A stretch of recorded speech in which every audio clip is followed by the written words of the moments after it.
And David's heart condemned him after he had numbered the people. So David said to the Lord, I have sinned greatly in what I have done. But now I pray, O Lord, take away the iniquity of your servant, for I have done very foolishly. 2 Samuel 24, verse 10. For 9 months and 7 days, the census taker had been at work. Against the advice of his counselors and contrary to the will of God, David had numbered the people.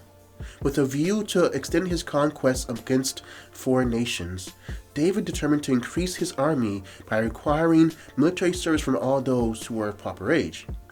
To effect this, it became necessary to take a census of the population.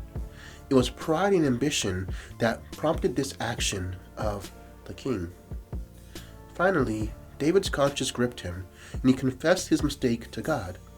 In his confession he said, O Lord, take the iniquity of thy servant. The Lord did exactly what David requested, but not without suffering. The plague that followed brought great sorrow to the heart of the king. When a penitent sinner asks God to take away sin, he's not asking simply for erasure, but for surgery. It would be simple if God could just eradicate sin like we erase words from a blackboard, but it cannot be done that way. Too much is involved. When God removes sin, he works through experiences that may burn and tear and scar. He doesn't do it because he's vindictive or sadistic, but because he recognizes that sin, like a deep-seated cancer, can be removed only at the cost of suffering.